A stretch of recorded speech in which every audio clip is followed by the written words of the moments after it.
మార్చి 2024 ఈ నెలలో జరిగినటువంటి AP intermediate first year, second ఇయర్‌కి సంబంధించినటువంటి ఫోటో కాపీతో ఉన్నటువంటి మార్క్స్ మెమోని అంటే షార్ట్ మెమోస్ అని చెప్పేసి అంటాము. వీటిని బోర్డ్ ఆఫ్ ఇంటర్మీడియట్ ఎడ్యుకేషన్ వాళ్ళు రిలీజ్ చేయడం జరిగింది.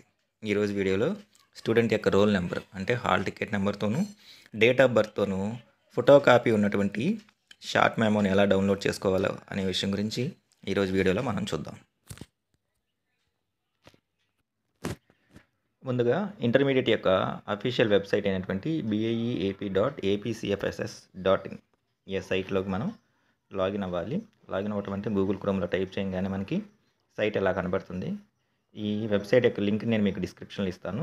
ఇక్కడ మనకి left hand side memorandum of marks అని చెప్పేసి ఒక ఆప్షన్ ఉంది. ఈ మెమరాండమ్ ఆఫ్ మార్క్స్ అనేది ఏదైతుందో దాన్ని మనం సెలెక్ట్ చేసుకోవాలి.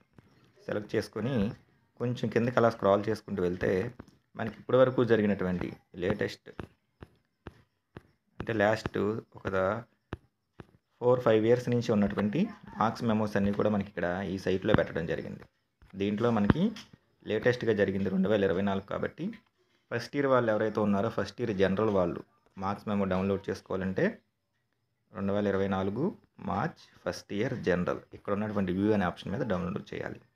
అలాగే సెకండ్ ఇయర్ వాళ్ళు ఎవరైతే ఉన్నారో వాళ్ళు సెకండ్ ఇయర్ జనరల్ ఇక్కడ ఉన్నటువంటి ఈ వ్యూ మెమో ఏదైతే ఉందో దాని మీద ప్రెస్ చేయాలి. అట్లాగే ఒకేషనల్ వాళ్ళు ఎవరైతే ఉన్నారో వాళ్ళు same first year vocational, next second year vocational ఏదైతే ఉందో దాని మీద డౌన్లోడ్ చేయాలి. ఇప్పుడు మనం ఒక హాల్ టికెట్ ఎలా డౌన్లోడ్ చేయాలో చూద్దాం. అలా చేసిన తర్వాత ఇక్కడ మనకి కన్సర్న్ స్టూడెంట్ ఎవరైతే ఉన్నారో వారి యొక్క రోల్ నెంబర్ అంటే నథింగ్ బట్ హాల్ టికెట్లో ఉన్నటువంటి హాల్ టికెట్ నెంబర్ ఎంటర్ చేయాలి. తర్వాత డేట్ ఆఫ్ బర్త్ ఏదైతే ఉందో అది ఎంటర్ చేసి డౌన్లోడ్ షార్ట్ మెమో అని చెప్పేసి ఆప్షన్ ఉంది. ఈ యొక్క డౌన్లోడ్ షార్ట్ మెమో అనే ఆప్షన్ మీద మనం ప్రెస్ చేయాలి. డీటెయిల్స్ ఎంటర్ చేశాను. ఎంటర్ చేసిన తర్వాత డౌన్లోడ్ షార్ట్ మెమో ఏదైతే ఉందో దాని మీద ప్రెస్ చేశాను. ప్రెస్ చేసిన తర్వాత మనకి ఫోటో ఐడితో ఉన్నటువంటి మార్క్స్ మెమో ఏదైతే ఉందో అది పీడిఎఫ్ రూపంలో డౌన్లోడ్ అవుతుంది అనమాట. సో డౌన్లోడ్ అయినటువంటి మార్క్స్ మెమోని పీడిఎఫ్ రూపంలో మనకు రావడం జరుగుతుంది. అది మనం చూసుకోవచ్చు. ఇట్లా మనకి ఇక్కడ మనకి మార్క్స్ మెమో ఫస్ట్ సెకండ్ ఇయర్కి సంబంధించి సెకండ్ ఇయర్ వాళ్ళకైతే 2 ఇయర్స్కి కలిపి వచ్చినటువంటి టోటల్ మార్క్స్ ఇవన్నీ కూడా ఇలా కనబడుతూ ఉంటాయి.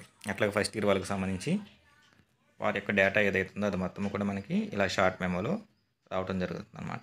సో ఈ విధంగా ఫోటో ఐడితో ఉన్నటువంటి అంటే ఫోటో కాపీతో ఉన్నటువంటి బోర్డ్ ఆఫ్ ఇంటర్మీడియట్ వాళ్ళు అఫీషియల్గా రిలీజ్ చేసినటువంటి షార్ట్ మెమోస్ ఏవైతే ఉన్నాయో వాటిని మనం డౌన్లోడ్ చేసుకోవచ్చు.